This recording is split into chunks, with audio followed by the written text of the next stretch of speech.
Hi, I'm Lou with another episode of My Car Story, and today we're at the greatest muscle car show on the planet, the Muscle Car and Corvette National in Rosemont, Illinois. And because we have so many people, I'm going to grab the camera right off the bat. And we have the Ray Tanner Racing Team, the Studebaker. So whose car is it, John? Yep, I'm the owner, John Kroulik. And his wife. His wife and the person who helped build it? I'm Mike Lynch. I just help him out on the weekends. And Bob? Bob Palmer, technical editor from the Studebaker Drivers Club. Studebaker Drivers Club. Now you have an interesting piece, and we're going to show that in a second because you have something in the trunk that at 17 you wrote the Ray Tanner Automotive Company, and he wrote you back. That's correct. So we'll look at that in a moment. I'm going to get back to you. Come on, let me take John, if that's all right. John, come on alongside me. Let's take a look at the car. So here we have the Studebaker Ray Tanner car. It's not lettered right now, and we did have the choice of either bringing it to the show or getting it started. Obviously, it's here. But you're going to see this car is completely restored back to what it used to look like. It's even going to be lettered this weekend. Right. So, John, how did you... come on with me. When did you have this car? Since when? I believe 2013 is when I discovered it. So now, where was that? It was down in a yard in southern Tucson. And that's a junkyard. It was a man's private collection. Okay. Sat outside. So it sat outside, and I'm going to show you what that looked like. I think we've got a picture of that in the back. So we'll stay on that thought. So this is the Studebaker Lark Regal. Am I saying that all right? Sedan. Got it. How did you, Mike, come on with me for a second. Mike, jump in, Mike. So tell me, you did some of the restoration too. So where was what were the most difficult parts on this car? Or was everything difficult? Well, technically speaking, no, there was no difficulties finding the parts. Just coming across the parts that were missing was just plain luck. I call that the God factor. It just fell in our lap. So now we're going to talk about this. This is where this car started at. Like that. And then you knew it was the car because it had that. You found the motor in a different trunk of a different car. And this trophy here, that's Ray, right? That's Ray Tanner? Yes. Who's this, the driver? This is Chuck Bradshaw, the owner, and Floyd Mendenhall, and they kind of took turns driving. And this was the trophy. Yes. That we see they're holding. Now this was quite the hard winner. Tell me about this car. We'll let Bob tell us. Bob, tell us about this car, the editor-in-chief. Okay. Well, actually, I wrote Ray Tanner Motors when I was 17 years old. And that's the photograph from you, right? I mean, that photograph came from the June 1963 Speed Mechanics magazine.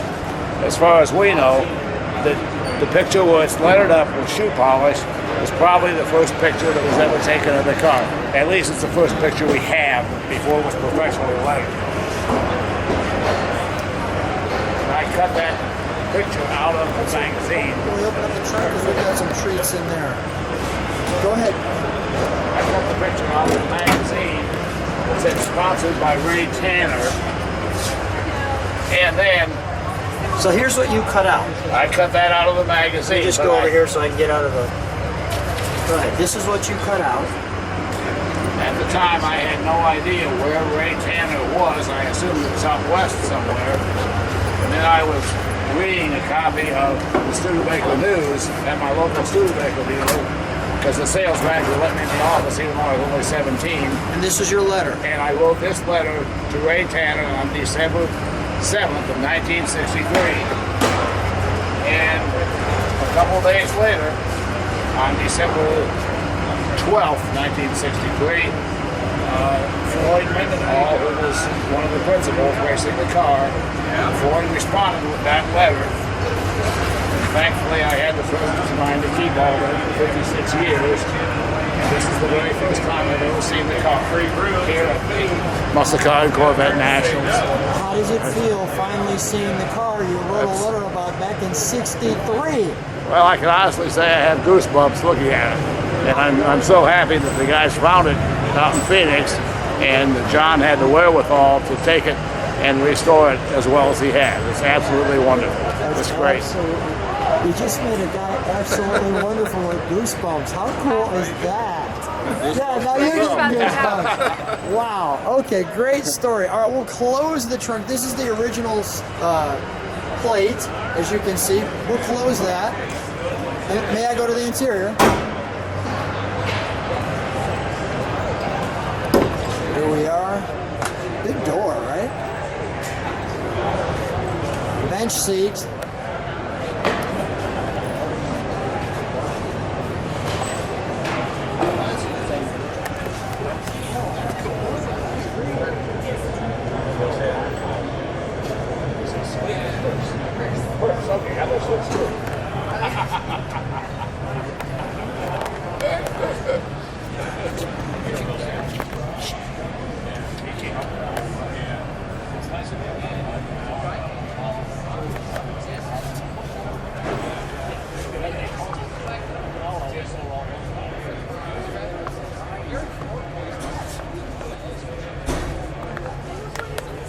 Where's Mike? Mike? Mike.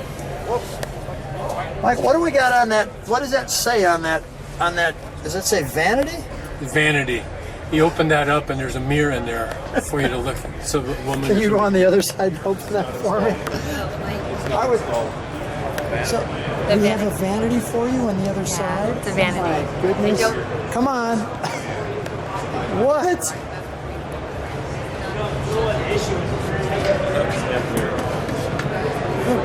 We never attached it. Mike?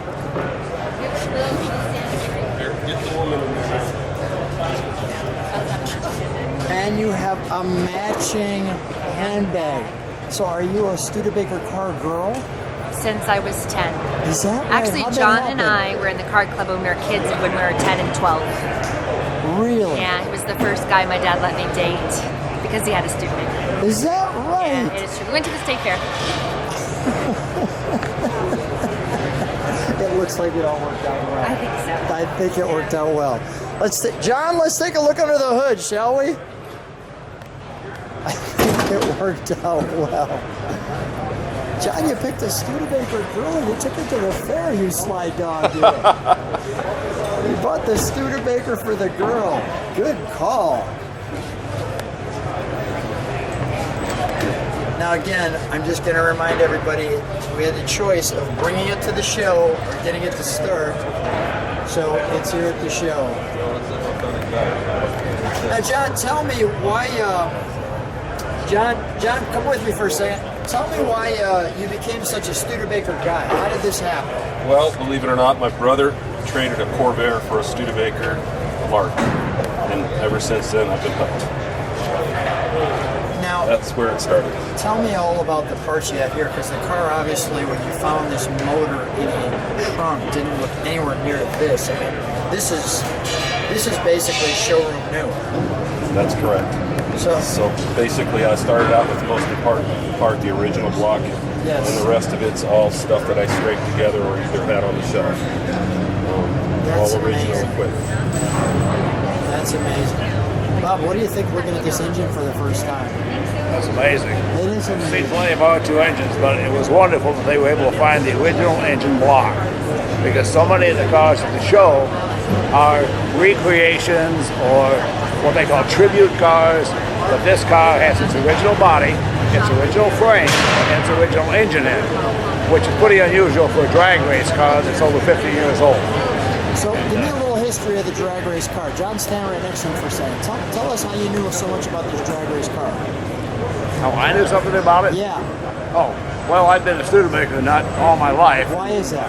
Why? My dad was a Studebaker dealer for all of 1 year. Your dad was a Studebaker dealer. Yeah, Okay. for 1 year.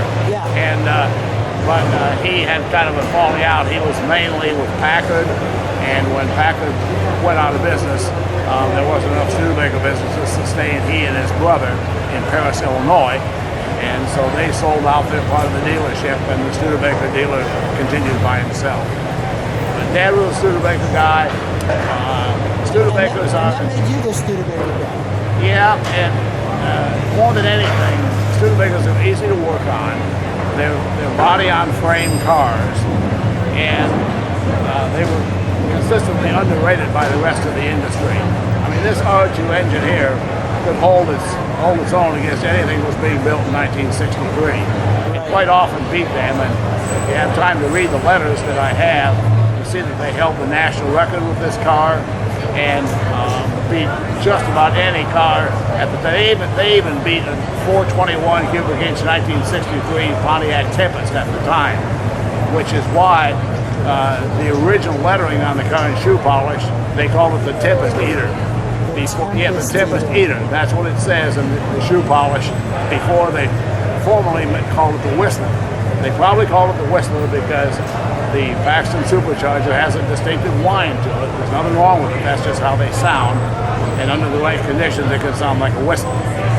Do you know, John, did they ever tell you why they called it the Whistler? I'm going to assume that's the correct answer. That's about all we can know. And thankfully, we should point out an interesting thing under the hood here. If you don't mind. You can see over this tag right here. This tag indicates 63V F4. 63 is model year 1963. V means the car was originally a V8. If that was an S, it would have been a 6. F is the body style, which is a two-door sedan, and 4 is the trim level. There was a cheaper trim level, level 2, there was a standard, which was a mid-year cheapie. Then there's level 4, there's level 6, which is a custom, and level 8, which is a Daytona. This is a 4, which means it's a Regal. And the nice thing about this is, the car was originally built with a 4-speed. Not all the cars had this tag, but we've never figured out which cars got it and which didn't. But it's significant that this car still has its supplemental tag that says 4-speed, which tells the people on the body line they need to cut a hole in it and prepare the car to have a 4-speed transmission. And it's very nice that that John was able to retain all this authentic documentation. It's interesting stuff, yeah. John, I mean, you've got the car. This is the first time the car's been in the show, correct? Correct. It's first time videoing.